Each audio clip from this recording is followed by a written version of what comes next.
ತಂದೆ ದೇವರ ಯೇಸುವಿನ ನಾಮದಲ್ಲಿ ಪವಿತ್ರಾತ್ಮನ ಸಹಾಯದೊಂದಿಗೆ ಕರ್ತ ನಿನ್ನ ಪಾದ ಪೀಠಕ್ಕೆ ಬಂದಿದ್ದಾನೆ.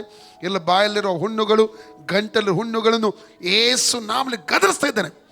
ಕರಗಿ ಹೋಗಲಿ ಯೇಸು ನಾಮದಲ್ಲಿ, ಫ್ರೀ ಆಗಲಿ in the name of Jesus. ವಿಮೋಚನೆ 23, 25, 27 ನಿಮ್ಮ ಅನ್ನಪಾನಗಳನ್ನು ಆಶ್ರಯಿಸ್ತಾನೆ, ನಿಮಗೆ ಆರೋಗ್ಯ ಕೊಡುತ್ತೆ, ವಾಗ್ದಾನ ನೆರವೇರಲಿ, ಫ್ರೀ ಆಗಲಿ in the name of Jesus.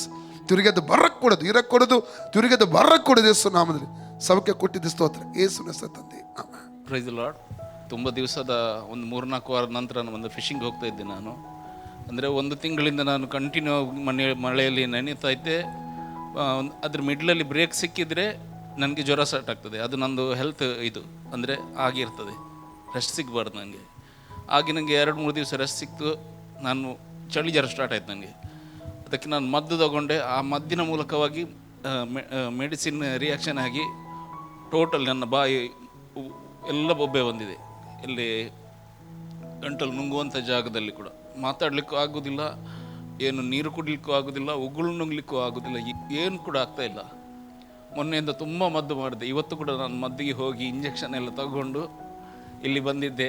ಕುತ್ಕೊಳ್ಳಿಕ್ಕಾಗಲಿಲ್ಲ ಚಳಿಯಲ್ಲಿ. ಅಲ್ಲಿ ಹಿಂದೆ ಹೋಗಿ ಸೈಡಲ್ಲಿ ಕುತ್ಕೊಂಡಿದ್ದೆ, ತುಂಬ ಚಳಿ ಆಗ್ತಿತ್ತು. ಅಲ್ಲಿ ಸಿಸ್ಟರ್ನವ್ರು ಕೇಳ್ತಾ ಇದ್ರು ಗಡಿ ಎಂತ ಆಗ್ತಿದೆ ಅಂತ. ದೇವರಿಗೆ ಸ್ತೋತ್ರ. ಈಗ ಪಾಸ್ಟ್ ನನ್ನನ್ನು ಕರೆದ್ರು ಇಲ್ಲಿ ವರ್ಷಿಪ್ ಮಾಡೋಂಥ. ನನಗೆ ನನ್ನ ಬಲ್ಲದಿಂದ ಬರಲಿಲ್ಲ, ನನಗೆ ಮಾತಾಡಲಿಕ್ಕೆ ಆಗ್ತಿರಲಿಲ್ಲ. ದೇವರಿಗೆ ಸ್ತೋತ್ರ. ಆ ಒಂದು ಸಣ್ಣ ಸಮಯದಲ್ಲಿ ದೇವರು ನನ್ನನ್ನು ಸ್ಪರ್ಶಿಸಿ ನನ್ನನ್ನು ಗುಣಪಡಿಸಿದ್ದಾರೆ. ದೇವರಿಗೆ ಸ್ತೋತ್ರ. 4 ದಿವಸದಿಂದ ಊಟನೂ ಮಾಡಲಿಲ್ಲ ನಾನು, ಬರೀ ಲಿಕ್ವಿಡಲ್ಲಿದ್ದೆ. ಅದು ಕೂಡ ಸ್ವಲ್ಪವೇ, ಅದು ಕೂಡ ತಿನ್ನಲಿಕ್ಕೆ ಆಗ್ತಿರಲಿಲ್ಲ. ದೇವರಿಗೆ ಸ್ತೋತ್ರ. ನಾನೀಗ ಮನೆಗೆ ಹೋಗಿ ಒಳ್ಳೆ ಊಟ ಮಾಡ್ತೇನೆ. ಸ್ತೋತ್ರ.